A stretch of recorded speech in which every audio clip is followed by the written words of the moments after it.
Meus dedos tremiam quando abri a carta do advogado. Eu já sabia o que veria no fundo. Desde que meu pai faleceu, eu me tornei um fantasma na casa da minha própria família. Um erro de fábrica. A gêmea indesejada. A cópia barata da Natália. A carta só confirmou que o olhar da minha mãe e o silêncio do restante da família já haviam dito. Meu pai deixou tudo para minha irmã. O sítio da infância, o apartamento em Copacabana, até a coleção de relógios suíços que ele jurava que dividiria entre nós duas. Nada, nem uma lembrança, nem uma mísera fotografia. Eu li e reli o testamento como se a repetição pudesse mudar as palavras. Como se, de algum jeito, uma nova leitura fizesse surgir meu nome ali. Mas não, apenas Natália. Como sempre foi. Me lembro de quando éramos pequenas e eu ralei o joelho na calçada da escola. Enquanto chorava com sangue escorrendo, minha mãe correu para Natália, que não tinha nem visto o tombo. Você está bem, meu amor? Ela disse a que não chorava, a que não sangrava, a que estava ilesa. Cresci assim, tropeçando no próprio sangue, enquanto minha irmã recebia o curativo, o colo e os sorrisos. E mesmo com toda essa diferença de tratamento, eu ainda tentava me encaixar. Tentava ser amável, prestativa, invisivelmente útil. Quando meu pai adoeceu, fui eu quem cuidou dele. Levei ao hospital, comprei os remédios, acompanhei quimioterapia por quimioterapia. Natália só apareceu para as fotos, para as postagens no Instagram com a legenda "Momentos preciosos com o papai 2 corações". O resto, quem segurava era eu. Sempre eu. E no fim, ela colheu os frutos do amor que plantei sozinha. Mas o pior não foi o testamento. O pior foi a reunião depois, na casa da minha mãe. Você sempre foi mais desprendida, Luana. Seu pai sabia disso, disse ela, como se me livrar de tudo fosse um favor. Natália só sorriu, com aquele sorrisinho cínico que só eu parecia perceber. Além disso, ela vai cuidar de tudo com carinho, como ele gostaria. Eu queria gritar, que carinho! Ela nem sabia o nome dos remédios que ele tomava.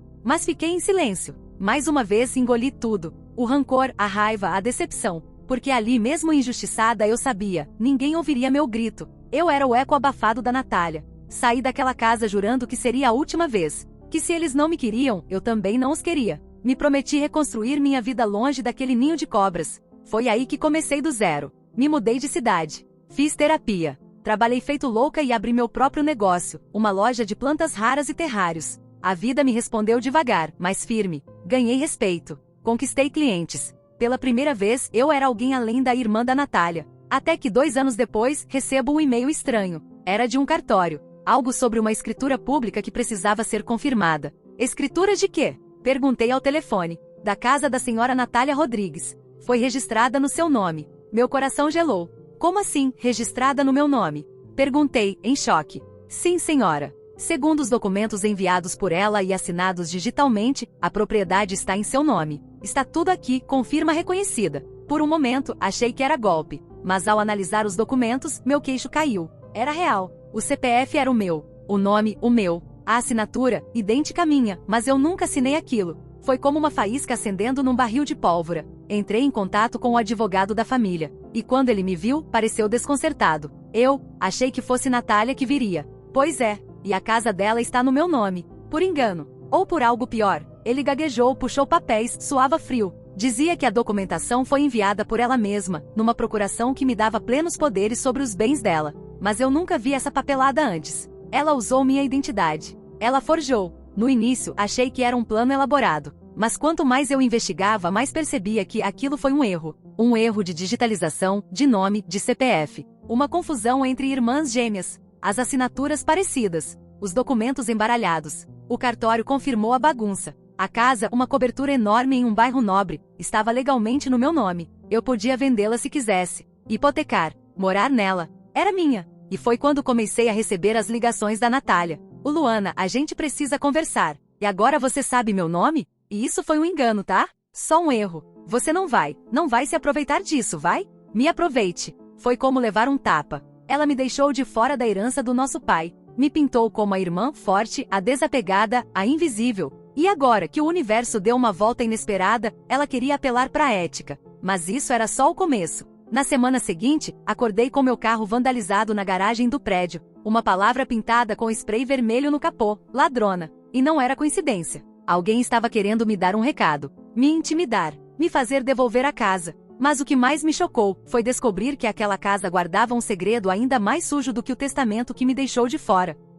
A chave estava na parte de cima da porta, escondida sob um pedaço de fita adesiva encardida. Encontrei por instinto, como se meus dedos soubessem exatamente onde procurar. Talvez porque eu conhecesse minha irmã melhor do que ela imaginava, melhor do que ela mesma. O quarto trancado ficava no fundo do corredor, com uma maçaneta enferrujada e uma porta branca descascando. Destoava do resto da casa, que parecia saída de uma revista de decoração cara. Aquela porta parecia um segredo antigo esperando para ser descoberto. E eu tinha acabado de abrir a caixa de Pandora. Girei a chave com cuidado. Um estalo seco ecoou pela casa vazia. O cheiro que escapou dali era mofado, denso, com algo metálico por trás, como sangue seco. Acendi a luz. A lâmpada tremeluziu por um segundo antes de estabilizar. O quarto era um escritório desorganizado. Papéis espalhados por todos os cantos, uma estante com livros técnicos, documentos fiscais e fotos. No centro da mesa, um envelope pardo chamava atenção. Estava aberto, e dentro havia uma carta manuscrita com a letra inconfundível do nosso pai. A data?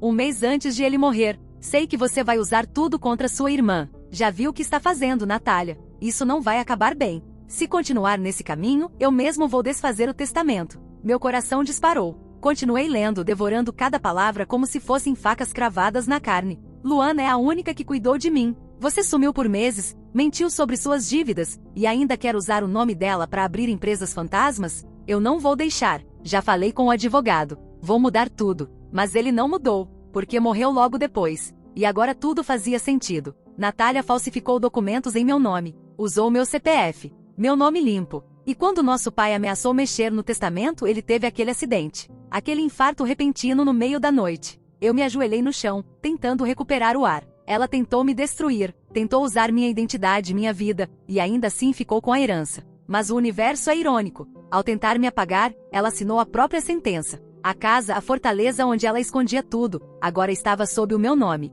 E dentro dela, eu encontrei um inferno disfarçado de luxo. Continuei vasculhando. Nas gavetas havia planilhas de movimentações bancárias, extratos em nome de empresas que eu nunca ouvi falar, todas com meu nome como sócia majoritária. Dívidas, empréstimos, compra de imóveis, tudo vinculado ao meu CPF. Meu sangue gelou. Eu não era apenas herdeira da casa. Eu era, no papel, a dona de um esquema de lavagem de dinheiro. Meu celular tocou. Número desconhecido. Alô? Luana? A voz do outro lado era ríspida. Você tem 24 horas para devolver o que não é seu. Ou a polícia vai bater na sua porta antes da sua irmã. A ligação caiu antes que eu conseguisse responder. Corri para meu carro. Precisava entender aquilo, falar com alguém, saber até onde a sujeira ia. Levei os documentos comigo, escondidos em uma mochila. Entrei em contato com um advogado criminalista. Alguém fora da nossa rede familiar. Expliquei tudo em poucas palavras, mostrando os papéis. Ele olhou para mim como se estivesse diante de uma bomba prestes a explodir. Luana, se isso aqui for confirmado, sua irmã usou você como laranja.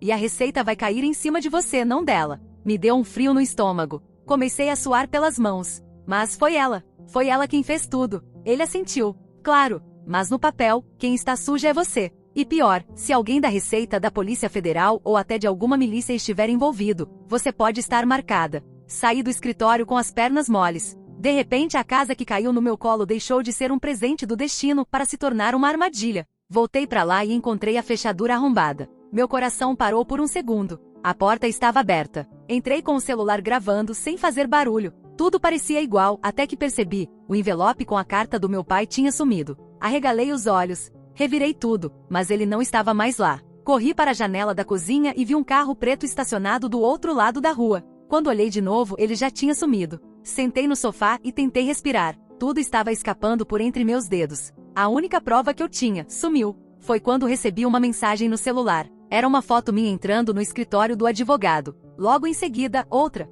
Eu, abrindo a porta do quarto trancado. Mais uma. A carta do meu pai, que alguém havia fotografado antes de pegá-la. E então veio o texto. Você mexeu onde não devia. Ou sai da casa, ou a próxima carta que vai ler será o seu mandado de prisão. Comecei a tremer. Fui até o espelho da sala e me olhei de verdade pela primeira vez em anos. Vi uma mulher forte, sim, mas também marcada. Pela rejeição, pela traição, pelo cansaço. Eles queriam que eu devolvesse a casa. Mas agora eu sabia que ali dentro havia mais do que patrimônio. Havia um esquema. Um passado podre. Uma arma contra minha irmã. E talvez a chave para libertar meu nome da lama. Mas será que eu conseguiria provar tudo antes que fosse tarde? Ou será que, dessa vez, eu realmente seria enterrada pela sombra da minha irmã?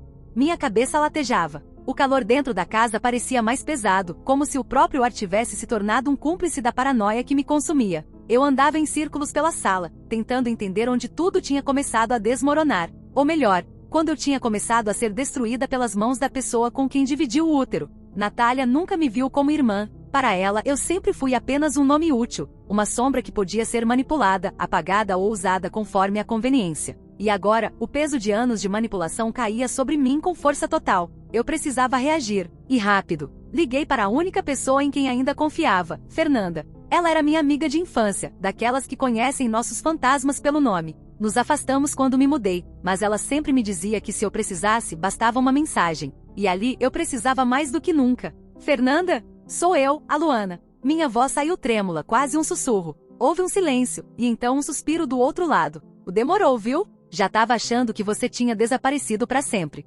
Expliquei tudo sem floreios. Desde o testamento até a invasão, as ameaças, a carta do nosso pai sumida. Eu só não consegui dizer a pior parte, que eu estava com medo de ser presa. Ou pior, vem aqui para casa agora, ela disse, firme. A gente vai resolver isso. Juntas, peguei o carro e dirigi como uma fugitiva. O retrovisor se tornou meu inimigo constante. A cada farol eu procurava por aquele carro preto. Cheguei ao apartamento da Fernanda com o coração aos pulos. Ela me abraçou forte, como quem sabia que uma alma estava prestes a se despedaçar. Aquelas lágrimas que me recusei a derramar na frente da Natália, da minha mãe e da família inteira, vieram todas ali, no ombro de uma amiga esquecida. Eu vou te ajudar a provar tudo, ela disse. E vou começar pelo que eu faço melhor. Fernanda era hacker. Ética, como ela sempre dizia, mas ainda assim, uma hacker. Na adolescência, invadia sistemas escolares só para corrigir notas de amigos injustiçados. Agora trabalhava como analista de segurança digital para uma multinacional. Sentamos no computador dela. Entreguei a mochila com os documentos.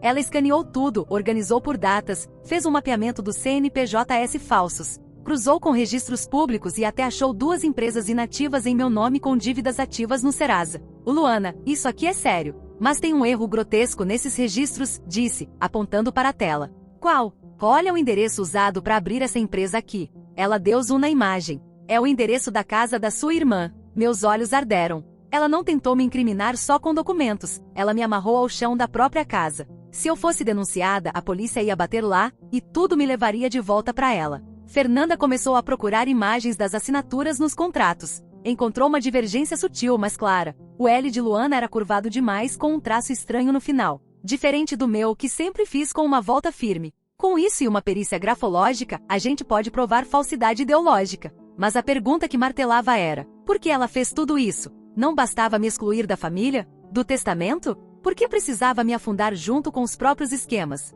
Ela precisava de um nome limpo, Fernanda respondeu como se lesse meus pensamentos. Se colocasse tudo no nome dela, o sistema fiscal barrava. Mas você era perfeita, mesmo sangue, aparência idêntica e histórico limpo, e ninguém te dava ouvidos. A verdade me atingiu como um soco. Minha própria irrelevância familiar me transformou na ferramenta perfeita para os crimes dela. Na manhã seguinte, Fernanda apareceu com um olhar preocupado. Olha isso. Ela mostrou uma série de transferências recentes feitas entre contas em nome das empresas fantasmas. O destino final? Um fundo internacional sediado em Luxemburgo. Natália tá lavando dinheiro com alguém grande por trás. E adivinha? Ela girou a tela. A última transferência foi ontem. E no remetente, usaram novamente seu nome. Minha garganta fechou. Era a prova de que ela ainda estava usando minha identidade. E isso significa que ela não parou. Mesmo sabendo que eu descobri tudo. Luana Fernanda mordeu o lábio. Isso significa que ela tá desesperada. E desesperados cometem erros, ou crimes maiores. Na mesma tarde recebi uma notificação da Receita Federal.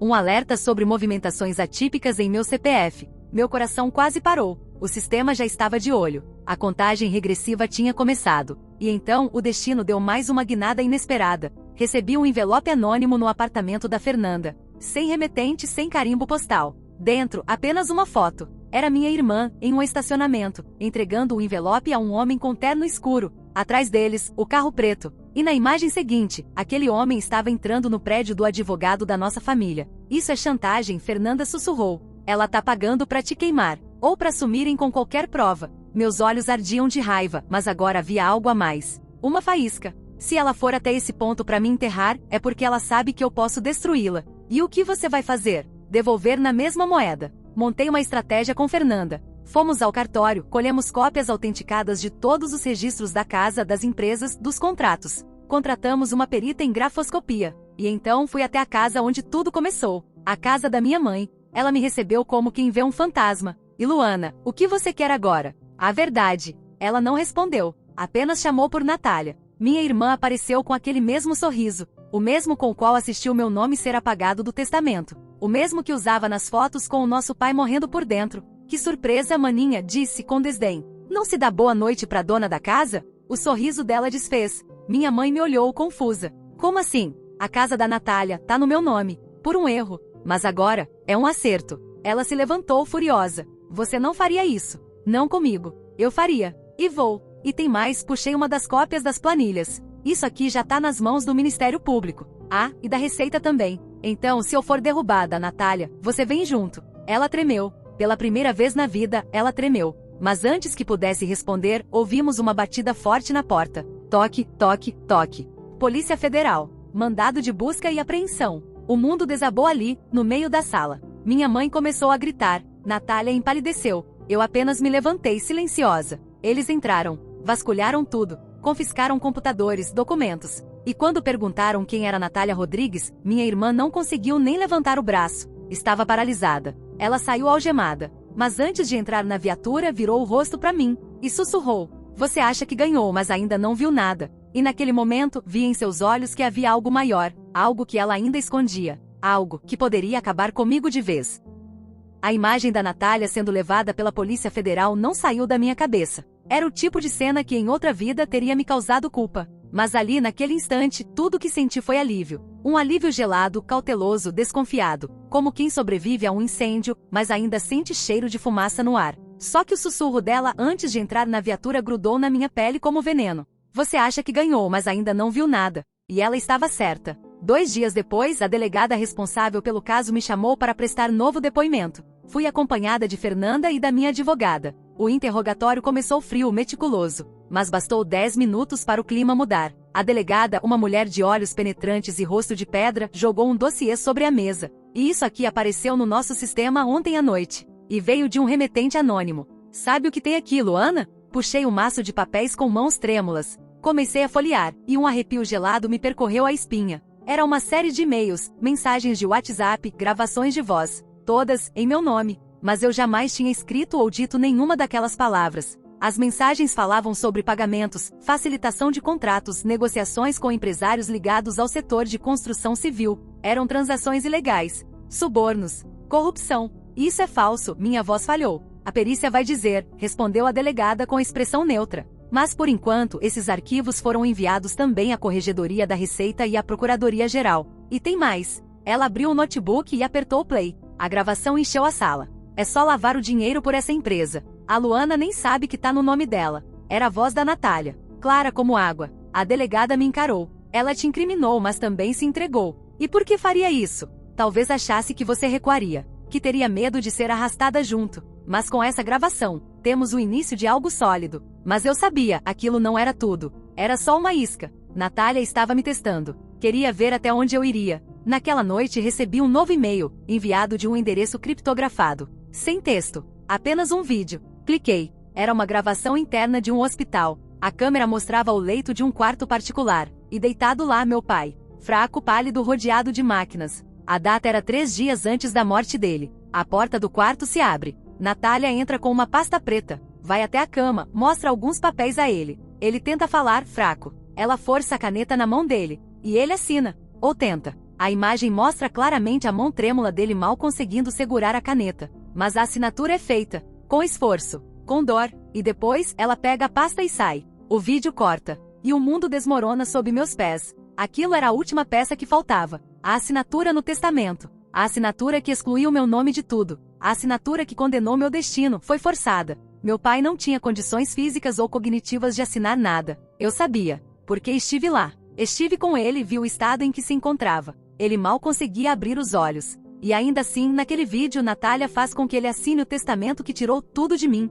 Fernanda, ao meu lado, começou a chorar em silêncio. Eu apenas encarei a tela, paralisada. Ela matou ele, sussurrei. Matou ele lentamente. No dia seguinte, voltamos à delegacia com o vídeo. A delegada assistiu de forma impassível. Se autenticarmos a data e a integridade da gravação, temos prova de coerção e falsidade ideológica grave. Pode anular o testamento. Mas ele morreu logo depois, arrisquei. Isso pode configurar assassinato? Ela respirou fundo. Se a perícia indicar que ele foi induzido a algo, sim.